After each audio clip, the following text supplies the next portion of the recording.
All right, everybody, thanks for tuning in. Today I'm talking with Thomas Elston, PhD candidate and neuroscientist, and also a personal friend of mine. And today we're going to geek out on smart drugs, enhancing cognition, and forming new habits. And so thanks, Tom, for joining me. And why don't you give a little bit of just an intro of where you're doing your PhD, at what stage you are, and what your research is focused on briefly. Hi, Abel. Yeah, thanks. So my name is Thomas Elston. I'm a PhD candidate here at the University of Otago in the Brain Health Research Center. And my work now focuses on the neural representation of effort, and specifically how it is that whenever you're holding in mind a plan to do something, what does it look like to hold in mind an effortful plan versus an easy plan? And to do this, we directly record signals from individual neurons in the brain and can decode the firing patterns of individual neurons to determine what a subject is thinking about. I guess brief biography would be born in Houston, Texas, and then did my undergraduate at Baylor University. Then right after graduation, I moved to Austin, Texas, before I eventually moved here to Dunedin, New Zealand. Right, and that's where we met as well. And for people who are not sure, like they're used to interviewing public figures in the fitness industry, you should definitely listen to this because we're going to discuss a lot of cool topics, but also I have no doubt in my mind that Tom will be a famous scientist in the future. So you heard him being interviewed first on my podcast. So with that, let's jump right in. And how did you get involved researching a smart drug in the past? Would you mind telling about that?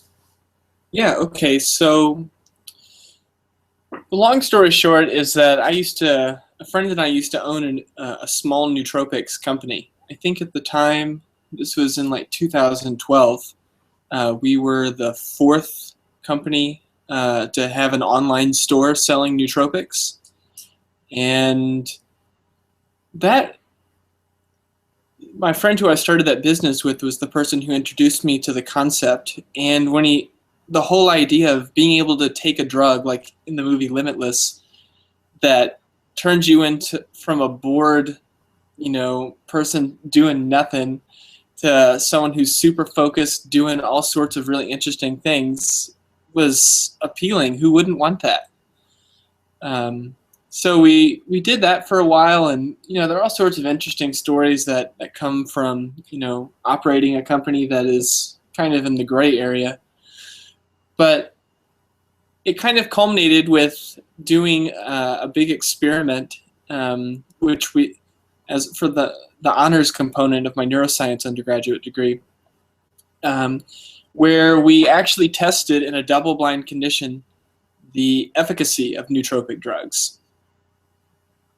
And so the experiment was using a drug called aniracetam, which is a very popular nootropic. Anyone who's into nootropics or cognition-enhancing drugs would have heard about some of the racetams. And the only real difference between any of them is the solubility, so whether it dissolves in water or whether it dissolves in fat. Aniracetam was the first one that was lipid-soluble or fat-soluble, and as anyone who would know a little bit about, I guess the pharmacokinetics, or just the study of how it is that drugs enter your body and how they move around in your body, it would tell you that a fat-soluble drug will be more potent. So aniracetam made sense to study because it was the most basic and most potent version of the racetam molecule. So the idea was to have mice. I had 30 mice orally ingest aniracetam every day. We suspended the aniracetam in Jello. That way we could kind of mimic how humans consume the drug. And then we had them do 7 different procedures, measuring how quickly the animals learned, whether or not the strength of their learning was influenced. We also looked at anxiety and looked at stereotyped behavior, which what that really means is like twitching and things like that, because as you might imagine, another popular way that people take a drug to enhance their focus would be ADHD medicine, which is essentially amphetamine. And if you've ever taken that, you would probably know that if you take a lot, you'll start shaking. And so this measure of stereotyped behavior in mice is a way to kind of get at that same, if you take too much, is it going to cause you to shake and look like you're on drugs? And shockingly, the results came back negative. There was no indication that the drug did anything, that it changed behavior. And this was really shocking for a number of reasons. Probably the most shocking reason for me was that the drug aniracetam fits the pharmacological bill for a drug that should enhance cognition. And so if there was kind of one thing about the brain that I would want anyone and everyone to know, it's called the Hebbian postulate. And it's kind of sing-songish, but it goes, cells that fire together wire together.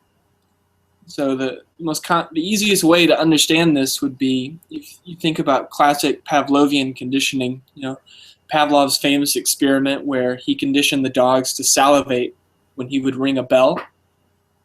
You might imagine that you have one group of neurons hanging out over here, mediating the sound of the bell, and another group of neurons hanging out, mediating the response to meat, which is what Pavlov was giving the dogs.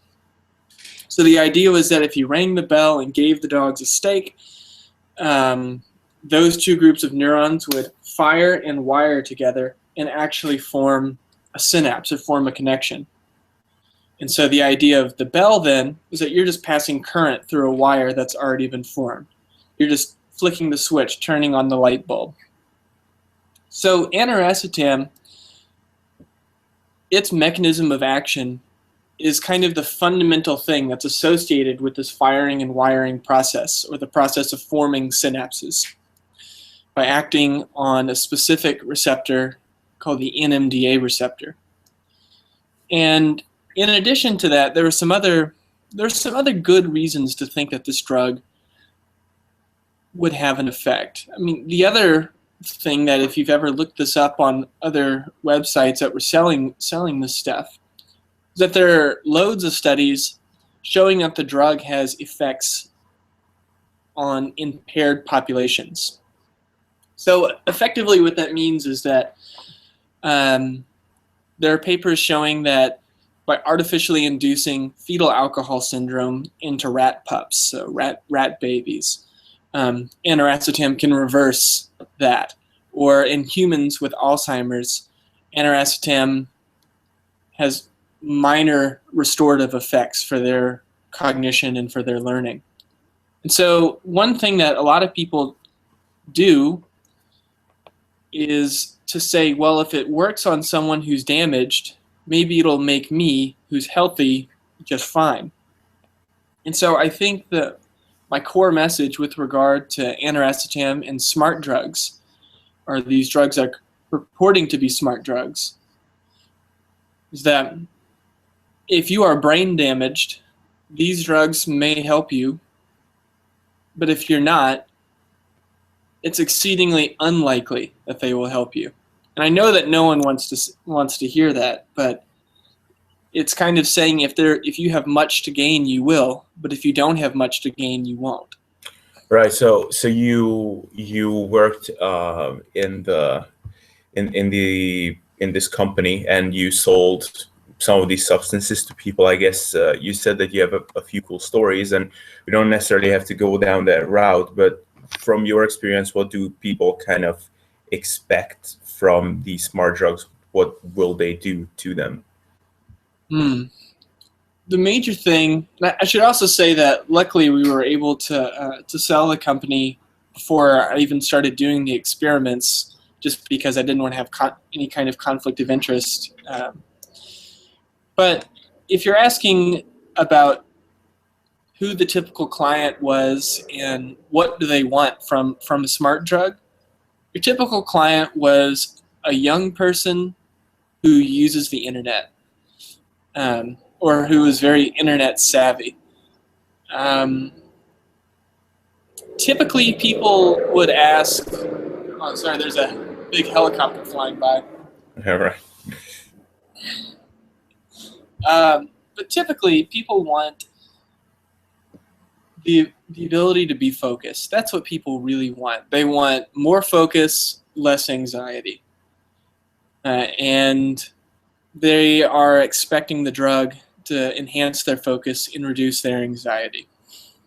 Right. That was empowering, that movie, though, Limitless. I remember seeing that, and yeah, I just really wanted to take something that would get me anywhere where close to that. But so I don't know, like, because I guess these, when you take something, I mean, we all know about the placebo effect, but I don't know, like, in your mind, do you think people will experience something just because they expect to be more focused, or like, is there actually some literature on that or anything?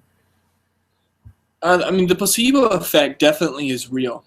And the subjective changes that people are experiencing, I think, are due to the placebo effect. Because, I mean, especially since we did the study in mice, I'm not saying that mice couldn't experience the placebo effect, but I'm saying it's very unlikely that mice would experience the placebo effect, just because they don't have the conscious experience kind of necessary for this, you know?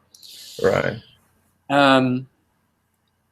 So I would definitely say that the effects that people say they're having with these drugs are probably 99% placebo effect. Right. And so I don't know, what about other substances? What about caffeine? What about amphetamine? Not that anybody wants to try amphetamine to enhance cognition necessarily, but do you know of anything else? Oh yeah. Well, yeah, so caffeine's the real deal. It will definitely, the way it works isn't exactly cognition enhancing, but I mean, then again, when you talk about cognition enhancement, it all depends on how you define it. If you want to define it as feeling like you have more mental energy, that's one way to define it. And in which case, caffeine and really any kind of stimulant drug, even smoking cigarettes, would be a cognition enhancer. But if you want to define it as something which will objectively enhance your ability to learn and remember, I don't think there's any substance or any chemical out there that's been shown to do this. Right. And so, yeah, that's actually a good point, because I guess, yeah, like you said, when people, I guess there are two types of people, or two types of goals with these substances. And one of them is to just be very, very focused and like really in tune with what you're doing. And the other thing is this limitless movie kind of turning you into superhuman, super intelligent, kind of, superhuman. So I guess let's focus first on the intelligence aspect of this. Do you, like, I don't know, how would you, because I guess if you go on an online kind of IQ test web page, they will give you a set of parameters by which they judge intelligence. How would you define intelligence to begin with? Oh man. Oh wow. Okay. I think I would define intelligence as your ability to rapidly adapt to new information, and not just to adapt in a get used to it way, but adapt in like a this is the current situation, this is what I'm going to do.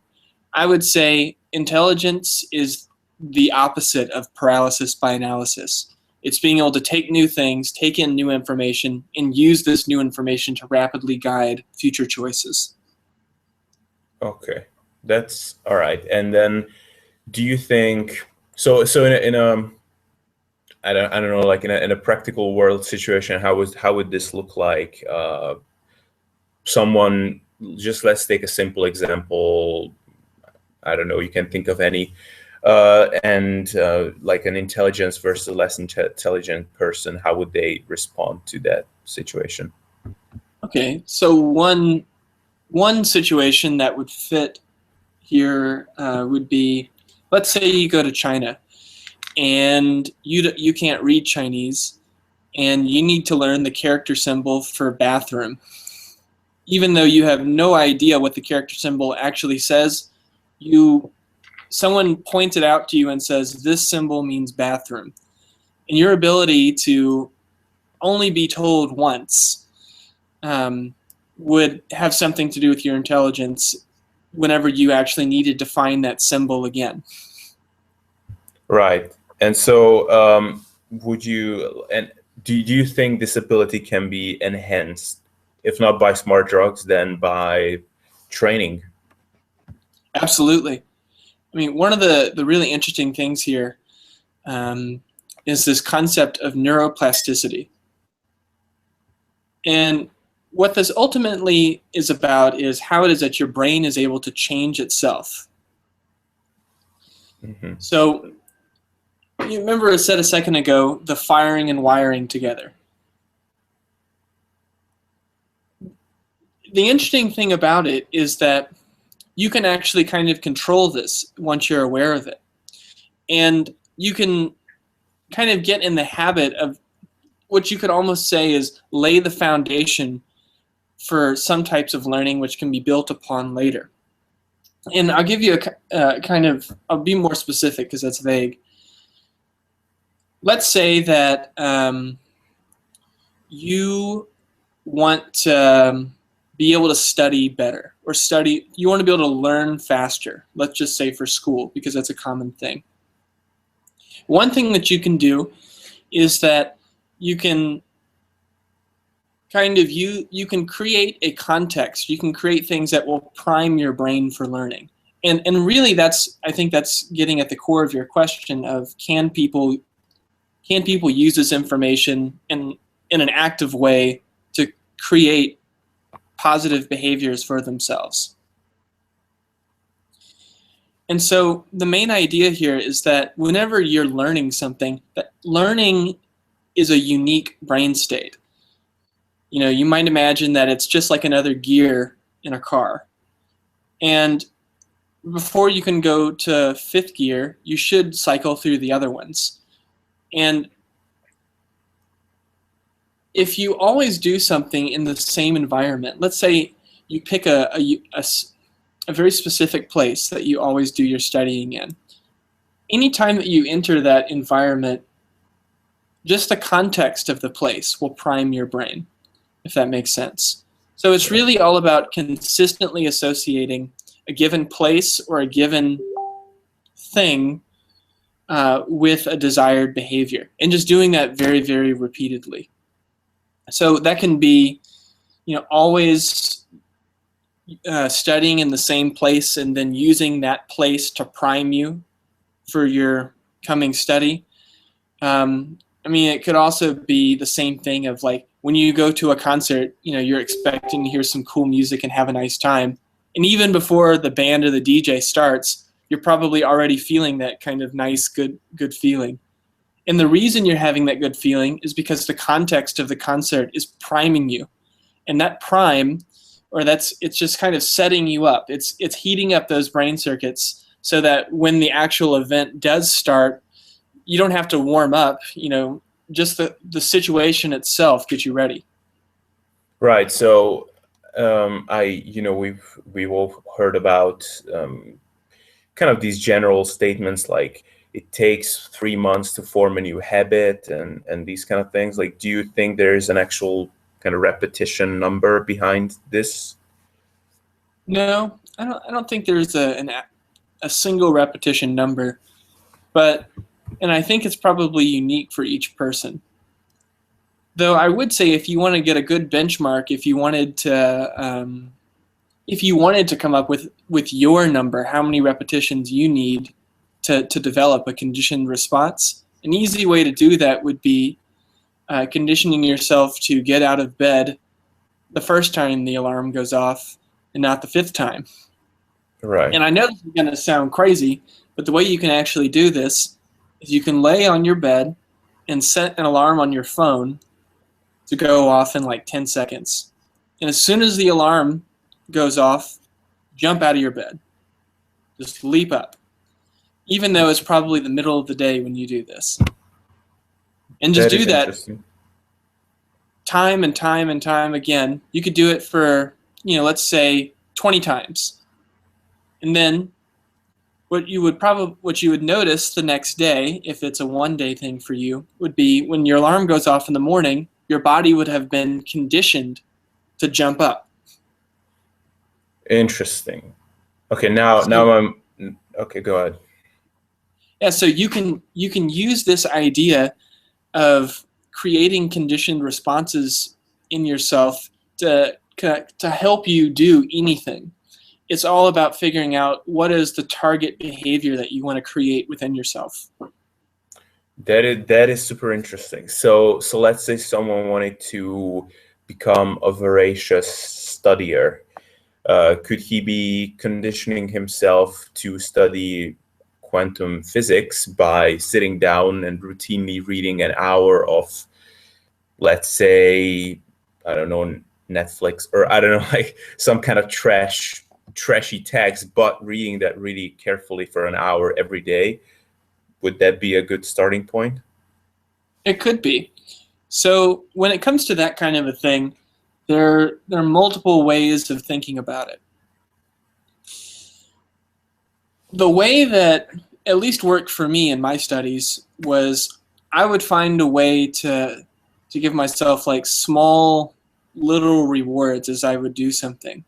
And so I know this is going to sound crazy, but for me it was peppermints. I really like peppermints. And so I found that every 20 minutes that I actually did like a real chunk of reading or like a real chunk of studying, I would give myself a peppermint. And that would be the only time I would ever allow myself to have peppermints. So subconsciously, I was building the habit of saying that, like, if I want this thing that I like, I have to do this, if that kind of makes sense. Yeah. Now, another thing but it doesn't have to always be giving yourself something like that. It can also be, behavior in itself can be rewarding. So, like the classic example is sex as a intrinsically reinforcing behavior. But let's say, someone who's into running, they get like that runner's high or whatever. So for that kind of a person, they could say that in order to go running, I have to do X, whatever. I have to mow the lawn or something. And so you can even use another behavior as a reward you can use behavior B as a reward for behavior A, if that makes sense. Yeah. Interesting. So based on that, how do you think generally, because I mean, a lot of people are trying to change their behaviors, New Year's resolutions are all about behavior change, become a better studier, become this and that. And how do these plans fail without fail? Yeah. Well, the way that these kind of things fail is that people aren't strict with the reinforcer. So you have to remember that the reinforcer is the thing that you get. So you might imagine that the whole underlying idea here is that you notice something, you do something, you get something, right? Like, Yeah. and the thing that you get, or the reward for yourself, in my case, if I had been giving myself peppermints whenever I wanted peppermints, the idea of using a peppermint as a reward for myself for studying wouldn't have made sense anymore. It wouldn't have been effective. I would have just said, oh, whatever. Mm-hmm. So that's I think that's why it fails. Right. So, and do you also think that, for example, I've heard this research, I don't know, maybe you've heard it too, and maybe I'm quoting it wrong, but that cocaine addicts, even when they just saw a picture of cocaine, or when they were just in the same environment that they would normally shoot themselves, they got the same kind of brain pathways kind of fired up. Now, where I'm going with this is, do you think that when someone doesn't change their behavior when they want to quit some kind of habit, let's say you want to quit playing video games all the time or something like that, do you think trying to do that within the same environment is a big mistake because of this? Okay, so just to be sure I understand what you're asking. You're asking me how it is that context influences the creation and destruction of behavior. Yes, yeah, exactly. An environment, Okay. just general surrounding environment. Mm-hmm, mm-hmm. Well, it has an unbelievably huge impact. I just want to kind of underscore that the Nobel Prize in 2014 went to the Mosers and to John O'Keefe for discovering these things called place cells. And long story short, place cells are how it is that your brain represents space, like your context or your environment around you. And all other learning gets kind of appended to these spatial representations. So it's good that you asked this question, because context is at the absolute core of our behavior. And the answer is, if you want to create a behavior, and let's say, like, it's you want to study more, or let's say you want to study more, and you probably don't want to. There are two ways to think about it. One way to think about it would be, choose your study location, choose a context which you can completely control whenever you enter it. So my advice to people actually is to not study in your bedroom, just because you do so many other things there that you can kind of dilute that context with so many other things, if that makes sense. Like, the priming effect of that context for learning is not high. Yeah. But conversely, there's a really interesting story that exactly illustrates the power of context on behavior, and it's a short story about a heroin addict. So the story goes that there's this heroin addict guy who is regularly shooting up in his closet, like in his apartment. And like many drug users, he develops a tolerance. But what was so interesting here is that when he would take his heroin in his closet, he could start taking doses that actually should kill a person. But because of his tolerance, he's fine, right? But one day, for some reason or other, he just can't wait to get high before he gets home to his closet. And so he takes the same dose of heroin that he would normally take in his closet, but takes it in the alleyway behind his apartment. And it immediately kills him. Wow. So what this is getting at is saying that even stuff like your tolerance to drugs, and drugs in this case can also mean coffee, are intensely associated with a context. And that if you change the context you're in, you're also going to change how it is that you respond to something, even at the fundamental level of taking drugs. Right. And I guess the only thing I would be wondering is like, why is that some people, because I'm definitely like, I guess I'm a case study that this conditioning works, even for people that some of this stuff doesn't come naturally. But why is that for some people it comes so intuitively? Why are they so good at managing their behavior? Is it a personality trait? Is it just something like a habit that they maybe picked up without knowing about it in a very young age? What do you think is behind these differences? I think it is. This is going to sound ridiculous, but I think it's like some kind of meta conditioning. Because take, for instance, now that you know this, right? And let's say that you choose to use it just on a simple example, like the waking up faster when your alarm goes off in the morning. And let's say that it actually works for you, right? So at that point, you have just reinforced the idea that this whole theory of reinforcement works, right? Yeah. So that's what I mean when I say it's kind of meta, because you're just turning the same idea onto itself, but at kind of a more abstract level. And so I think for people who, it's not that they were born doing it. I don't think it's anything innate, but I imagine that it's someone who tried this kind of stuff, who tried conditioning themselves to something, found out that it worked, and then they just kept doing it again and again and again, and it just became easier and easier and easier.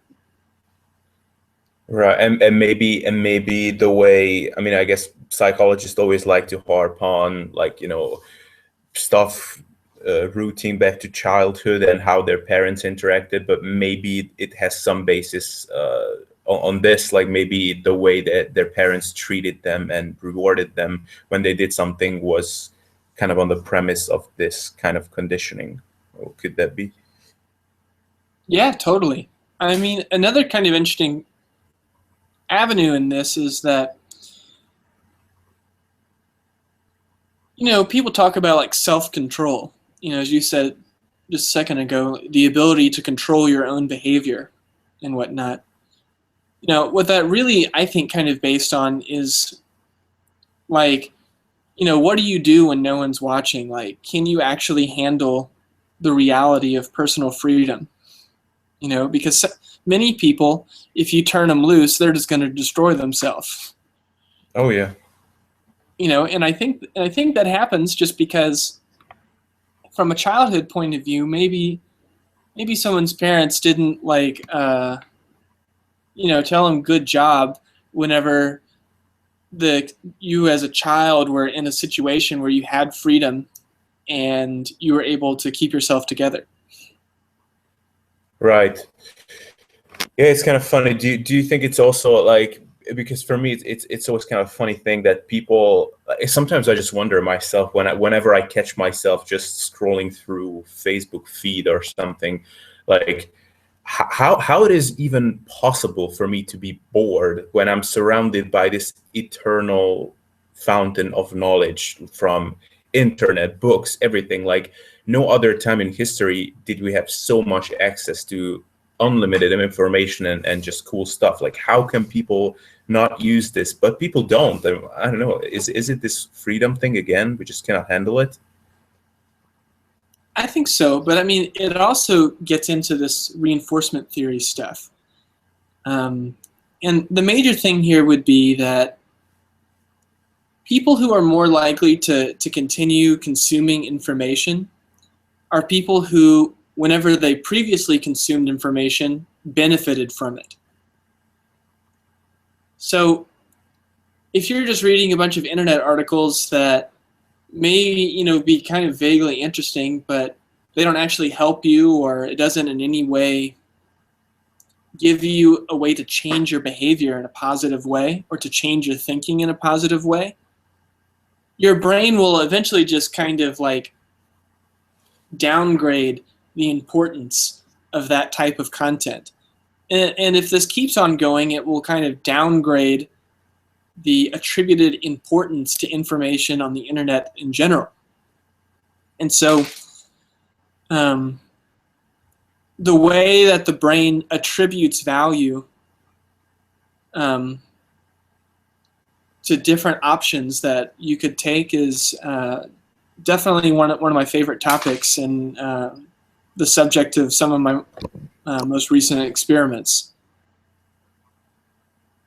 Okay, so that is a very important point that like basically, and I guess the same thing applies for reading books or anything, that like you can read articles, but if you're just doing it for the sake of doing it, then you're not going to keep up with it because it's not going to be rewarding. So that's where this conditioning stuff comes in, right? Like that you have to consciously assign some kind of reward to the habit that you want to develop. Yeah, and you have that's it. You're exactly right. You have to consciously find a way, not even just to give yourself a reward for having done it, but you need to be able to use this information that you've taken in as a way to reward yourself. Because I mean, information is a tool, right? Yes. And you tend to only keep the tools which are useful. So the real trick is to figure out how can you make anything that you learn, anything that you come across useful. And I know you'll laugh at this, but I'm sure anyone who watches this will laugh at this. But I remember specifically when I was learning neuropharmacology, that's probably some of the most dry, boring stuff, you can learn. But, I always found it fun to, whenever I'd be at parties, to try to explain to people how it is that, like, information was being transmitted at the synapse by speaking in, like, gangster language, talking about, how your boy dopamine is influencing the postsynaptic potential, and it made people laugh, right? And, on the one hand, I mean, I knew people probably thought I was super weird for talking about that at a social situation, but I knew that I had to talk about it, because if I didn't talk about it, that information, I wouldn't be able to use it. I wouldn't be able to kind of rehearse it. Because every time that you repeat what you know, you're just strengthening that connection. So in reality, even though that person probably got a good laugh out of it because they thought, oh, well, that's funny that you can talk about it like that. I think in reality, I benefited so much more than those people, because I had an opportunity to rehearse my knowledge, or to kind of strengthen those connections. Wow. That's awesome. Okay, so it's good news for people who are listening to this. Like, if you want to create some productive habits, you can do that. And if you're lazy, you can be less lazy. If you're not that, I guess, smart and focused on your work, you can improve that. Now, I guess to give people some practical information, do you have some cool kind of daily rituals, productive habits that you've developed for yourself that you care to share? Yeah, sure. As you probably would imagine, in science, writing is a really, really big deal, because if you can't communicate your ideas, so what? I think Pericles said, if you have an idea and you can't communicate it, it's better that you never had the idea at all. And so one thing I do to work on my writing is every day, I just sit down with a notebook and a pen and just write nonstop for like 7 minutes. No more than 7 minutes, no less. I set a timer. And the idea is that I don't have to write about anything specific. Just the mere fact of actually writing will warm up kind of the communicative centers of your brain, which, on the one hand, it makes it easier to write later, makes it easier to speak and to think later, because the voice in your head is actually real. And whenever you write or you speak, that voice in your head is actually happening as well. So that's one thing. The other really interesting thing about it that I found is that by doing it for exactly 7 minutes, which you can do it for longer time, I wouldn't go any shorter, but you could go longer. is that it also makes writing more like a skill that I can just turn on and turn off whenever I want. Because many people, when they're doing something, let's say just writing, for instance, you feel like you kind of get in the zone, and like instead of writing for 1 hour, you're like, oh, you know what? I'm just going to write for like 4 hours. And so you have those days where you feel super motivated and you can do anything. But then on the flip side, you have days where you feel very unmotivated and you just don't want to do anything. Right. And the way that you overcome that is actually doing stuff kind of like this writing exercise that I do. You do the thing that you have to do for a very specific amount of time with a timer. And when the timer is done, you make sure you stop. Even if you feel really focused or passionate or whatever, make yourself stop.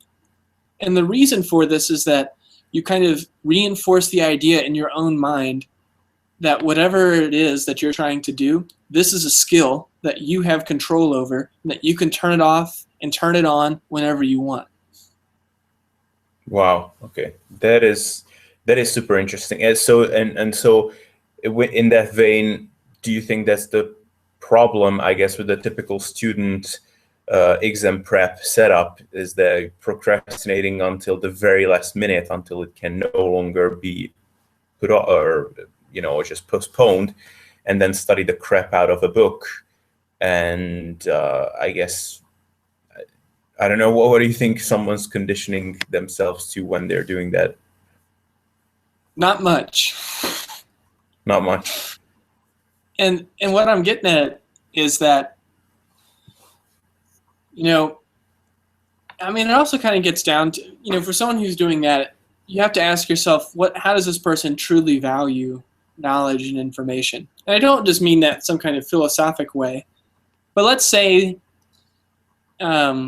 you want to learn how to be an auto mechanic, or let's say you want to learn how to produce a certain movement, like in a sport or some kind of exercise. It's very, very easy to say, just imagine someone like, I don't know if I'm the right person to say this, but someone who's trying to get a better bench pressing form, right? Right. Like maybe one day they're doing it and they feel like they're doing well, so they do like 100 reps of like very low weight, but that's just because they felt like it on that day. Yeah. Which kind of goes against the idea. What it's essentially doing is it's reinforcing the idea that your passions are what are going to make you successful. And while passions, I don't want to say passions like, you're passionate about, for me, I'm passionate about the brain, right? So I don't want to say passion like that. I really mean passion is like your emotions, or like your immediate subjective feelings. You're reinforcing the idea that your immediate, very personal, subjective feeling is going to carry you through and make you successful. And that's not what's going to make you successful. What will ultimately make you successful is your ability to employ your behavior however you want to, as the situation requires of you. Right. And you mentioned that you're passionate about the brain, but it's not like every day you're waking up and jumping out of bed and like, woohoo, I can go in and pull another 12-hour day in the lab. Like, you've put in 100,000 repetitions and immerse yourself with an enormous amount of hard work to get to your PhD. So passion is a component, but nowhere near all of the components, correct? Yeah, and think about it like this. Specifically for me, I know that, doing the brain research is hard enough to where if you're not genuinely into it, you wouldn't do it because it's hard. And, so if there wasn't that personal aspect of liking it, you couldn't do it. It just takes too much. But what I'm really meaning to get at, I don't in any way want to be putting the message out there that you shouldn't follow like your passions, in the sense of passion meaning like the kind of work that you truly love to do, like that thing. I don't want to say that at all. What I really meant to say would be, passion, like if you see like a really pretty girl and all of a sudden like you feel a lot of passion towards her, sorry, there's another helicopter. Yeah, that's so good. Or let's say like you're somewhere and like you're standing in a line and someone cuts in front of line and all of a sudden you feel passionately mad at that person. That's like a subjective, momentary passion. That's not the same thing as like passion about your vocation. So what I'm really trying to say is, yeah, definitely go for your passion, follow your dreams, but don't allow your emotions or the way that you feel in one moment to determine whether or not you are good or bad at something. Right. Okay. That's I think that's a very powerful message. And with that, actually, do you have some good because you're a big reader yourself, do you have any cool books that you recommend people on this topic? So you mean books specifically about like reinforcement and stuff, or what? I guess. I guess I can open the list with a book called Flow by it's actually you know Flow. It's written by a Hungarian psychologist, actually Csikszentmihalyi, and it's about that idea of deep work and like how you can condition yourself to do just deep concentrated work and get into it, and like you said with the writing stuff, for example, to without being in the zone at that time, just doing it. So books like that. I don't know if I can give you a recommendation of something like a self-help book, but I can definitely say in terms of books that can really get you thinking about this kind of stuff, like on like a personal level, would be the stuff by Jean-Paul Sartre. Like, if I had to recommend one book, it would probably be Nausea by Jean-Paul Sartre. And the reason, with specific regard to this idea of conditioning and whatnot, is that the whole premise of conditioning is that you are able to create importance. You are kind of able to create meaning. And because the only reason we behave, the only reason we have a brain really, is to move, because the nervous system controls the body. And the only reason that we move is because we need to get something or we need to do something, and those things are important. So the philosophical underpinning of this conditioning stuff is really your own ability to create meaning, your own ability to assign meaning to different things, your ability to take information that you didn't know about, you didn't care about, to say it matters, and to be able to believe that it matters. Right. And I think specifically Jean-Paul Sartre, and kind of that whole existentialist crew, really explore in a cool way what it means to start with the assumption that there's no meaning to anything, and then kind of work your way through to realizing that you can consciously assign and be the creator of meaning in your own life. Oh wow. Okay, that's yeah. People read that book. That sounds pretty interesting, and we didn't even get to the whole topic of self-help books. I have I always kind of had a with or without you kind of relationship with self-help books. The kind of the 4-hour work week type of self-help books. So we didn't even get to discuss that. But with that, we've already almost gone for an hour. So I really want to thank you for your time. And I guess you're more busy doing your PhD than being a very public figure right now. But are there any places where people can read about your stuff, maybe your research, anything like that?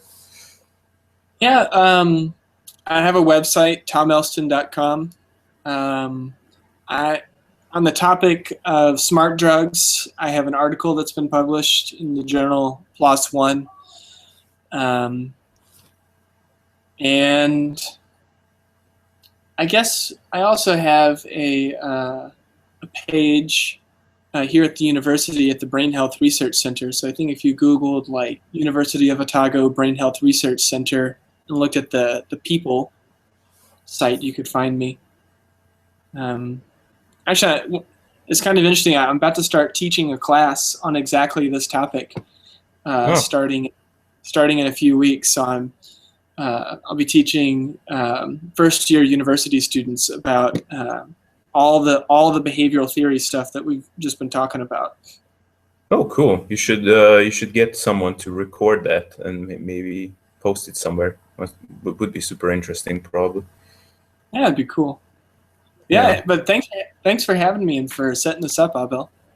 Yeah. Thanks a lot for coming on. I think it was one of the best, one of my favorite podcast episodes, as unconventional it was.